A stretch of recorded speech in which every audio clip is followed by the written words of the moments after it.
conocido como Mickey Herr, fue asesinado el lunes a las afueras de su salón de belleza en Polanco. La noche del 29 de septiembre de 2025, Polanco, la zona más lujosa de la Ciudad de México, se convirtió en escenario de una pesadilla que parecía sacada de una película de acción. Miguel Ángel de la Mora, mejor conocido como Mickey Are, el estilista de las estrellas, salió de su exclusivo salón en la avenida Presidente Mazarik. Apenas dio unos pasos por el cruce de Molière cuando dos hombres en motocicleta lo interceptaron. Uno bajó, levantó una pistola calibre 9 milímetros y le disparó 6 veces a quemarropa. Mickey cayó en la banqueta con la misma ropa que horas antes había mostrado en sus historias de Instagram. Su cuenta, con más de 160,000 seguidores, pasó de ser escaparate de glamour a convertirse en altar improvisado para miles que lloraban su muerte. La moto se perdió entre las sombras y Polanco, esa colonia donde el lujo parecía blindar a todos, tembló como nunca antes. La noticia se propagó como fuego. Influencers, reinas de belleza y clientas habituales publicaban mensajes de dolor y desconcierto. ¿Cómo era posible que un joven de apenas 28 años, dueño de un salón donde desfilaban artistas como Ángela Aguilar, Kenia o la Miss Universe México 2024, terminara abatido en plena calle? Las primeras hipótesis hablaban de un intento de robo, incluso de un crimen pasional. Pero para quienes conocen la brutalidad del crimen organizado, nada encajaba. Omar García Harfuch, secretario de Seguridad Ciudadana y sobreviviente de un atentado del CJNG, fue el primero en sospechar que aquello no era un simple ajuste de cuentas común. Y tenía razón. Mickey no era un estilista cualquiera. Dueño de Mickey's Hair Salon Mazarik, atendía a la élite de Guadalajara durante la primera quincena y a la socialité capitalina en la segunda, dividiendo su tiempo entre dos mundos que parecían intocables. Sus servicios eran tan exclusivos que una aplicación de extensiones brasileñas podía costar hasta 120,000 pesos. Las celebridades lo adoraban porque transformaba su imagen y las hacía sentir invencibles. Pero ese mismo nivel de cercanía con los poderosos lo ponía en una posición peligrosa, sabía demasiado, escuchaba secretos en los camerinos de lujo y convivía con figuras que tenían mucho que perder. Y en el mundo del crimen, la información vale más que el oro. 2 días después del asesinato, cuando aún se recolectaban casquillos en la escena del crimen, Harfuch ya tenía un nombre en la mira: Saúl Hernández, alias El Chivo. No era un sicario cualquiera. Era un exmilitar de las Fuerzas Especiales, entrenado en combate urbano por instructores estadounidenses y franceses, un hombre que desertó del ejército en 2015 atraído por los sueldos millonarios del narco. Su reputación lo precedía: ejecuciones limpias sobre motocicleta, ataques relámpago que parecían coreografías de guerra. El mismo patrón que había terminado con la vida de Mickey. El Chivo se había convertido en la sombra más letal de la llamada Célula Polanco, un grupo criminal surgido como escisión del cártel de Sinaloa y que operaba desde las entrañas del barrio más exclusivo de la capital. Exmilitares convertidos en sicarios, guaruras armados como ejércitos privados y mansiones de $20 millones que escondían búnkeres bajo jardines de diseño. Era la nueva cara del crimen organizado, el narco chic, disfrazado de empresarios, influencers y clientela VIP. Y para Harfuch, dejar pasar este caso significaba permitir que la violencia siguiera infiltrándose en los rincones más lujosos de la ciudad. El operativo comenzó en silencio. Lo bautizaron Fantasmas de Polanco. Más de 200 elementos de la Secretaría de Seguridad, la Marina y la Fiscalía rodearon una propiedad en el corazón de la colonia, una mansión valuada en $25 millones con piscinas que reflejaban las estrellas y esculturas modernas que ocultaban torres de vigilancia. Era un refugio de lujo para la cúpula criminal, pero en realidad, un búnker fortificado. A medianoche, los drones térmicos sobrevolaban los jardines, mostrando siluetas armadas en cada flanco. Harfuch observaba las pantallas desde un centro de mando móvil, un tráiler blindado con monitores conectados a satélites. Sabía que ahí dentro estaba el Chivo. Y esta vez, no había margen de error. La mansión parecía impenetrable. Torres de vigilancia camufladas como esculturas de bronce, sistemas de alarma conectados a servidores en Panamá y un ejército privado de 24 guaruras fuertemente armados. No eran simples pistoleros de barrio, portaban rifles AK-47 rusos, tenían drones con cámaras infrarrojas y minas Claymore escondidas en los senderos del jardín. El primer avance fue un infierno. A las 12:15 de la madrugada, los agentes que ingresaban por el frente recibieron una lluvia de balas trazadoras que iluminaban el cielo como fuegos artificiales. Las jacarandas centenarias de Polanco se partieron a la mitad bajo el poder de las ráfagas. Un oficial cayó herido, gritando por radio que aquello no era un enfrentamiento cualquiera. Era una guerra en pleno corazón de la capital. Los vecinos millonarios, refugiados en casas de $15 millones, llamaban desesperados a emergencias. Desde el aire, helicópteros Black Hawk de la Marina sobrevolaban la zona, sus aspas retumbando sobre los techos de cristal de los penthouses. Arfuch, observando el caos en tiempo real, tomó la decisión que cambiaría el rumbo de la operación. Autorizó el uso de granadas aturdidoras M84, capaces de cegar y desorientar con un destello de 7 millones de candelas y un estruendo ensordecedor. El estallido retumbó en los jardines, y por primera vez, los tiradores del enemigo perdieron coordinación. Al mismo tiempo, francotiradores del Grupo Especial Leal se posicionaron en azoteas a 300 metros, disparando con precisión quirúrgica para neutralizar a los vigías que dominaban las torres. Pero el chivo no se rendía. Desde el interior, ordenaba lanzar cohetes RPG-7 que impactaban en los muros, convirtiendo árboles y bardas en astillas. Era un ballet mortal.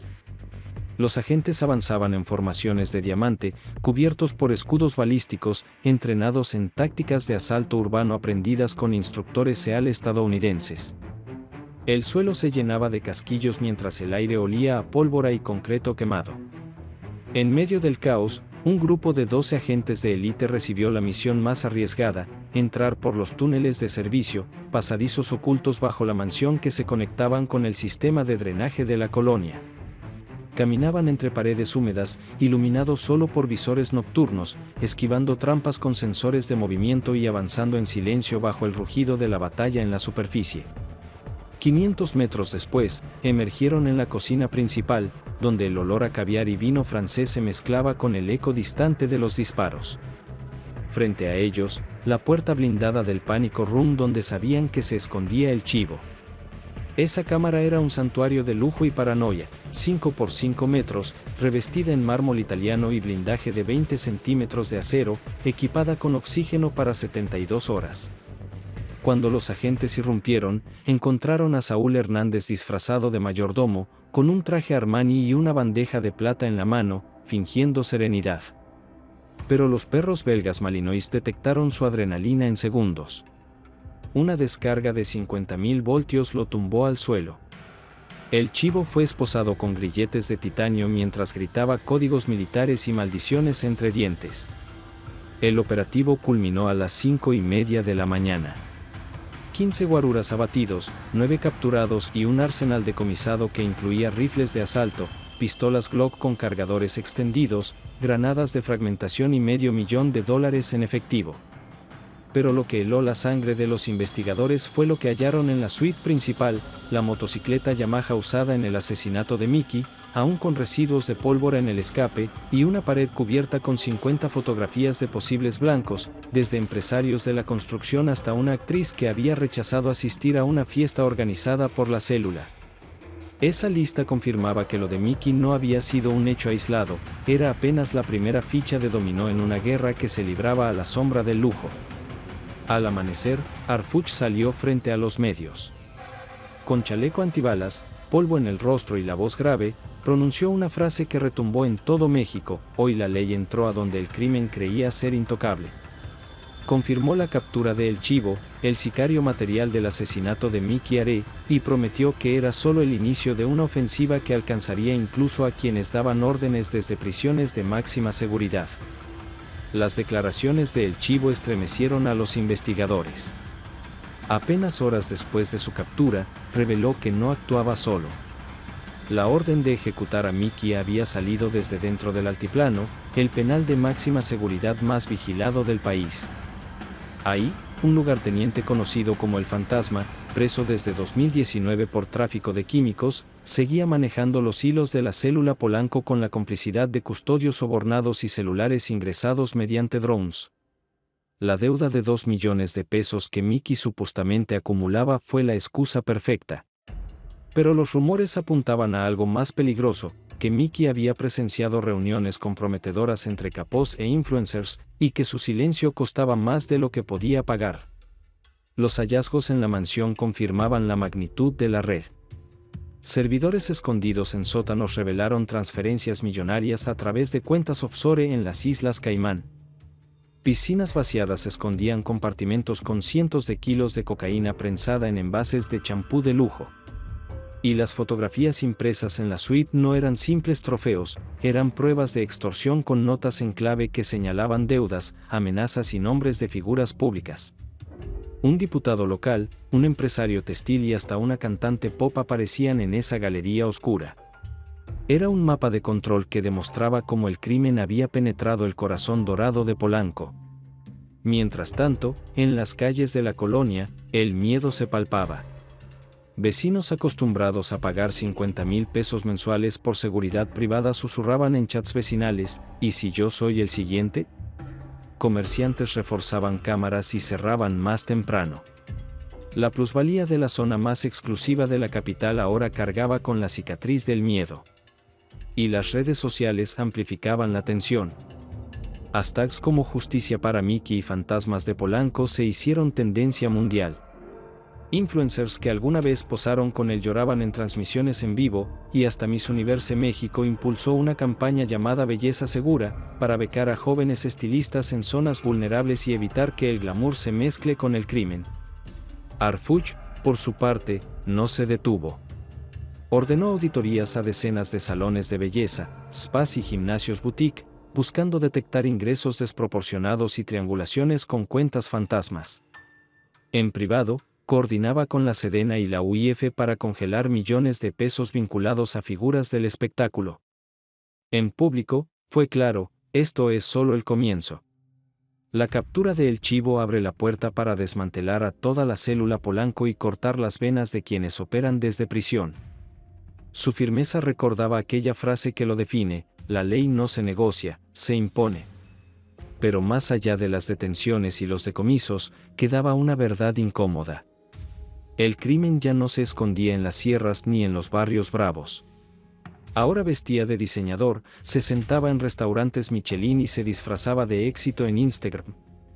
Miki Are, el estilista que peinaba sueños, se convirtió en un símbolo trágico de cómo el lujo puede ser máscara de la violencia. Su muerte sacudió a México, recordándonos que la línea entre la elegancia y la brutalidad es mucho más delgada de lo que queremos aceptar. Y entonces surge la pregunta que flota como un eco en las calles de Polanco: ¿cuántos fantasmas más se ocultan detrás de las luces brillantes de la ciudad? ¿Cuántos exmilitares desertores, influencers con vidas imposibles o empresarios de sonrisa impecable esconden alianzas con el crimen organizado? Si esta historia te dejó pensando en esa doble vida que se esconde tras los espejos iluminados, suscríbete, comparte este video y no bajes la guardia. Porque en México, el lujo puede brillar, pero también puede ocultar sombras tan densas como la noche más oscura. Y hoy lo sabemos, la verdadera batalla no siempre se libra en la periferia, a veces se libra en la calle más cara de la capital.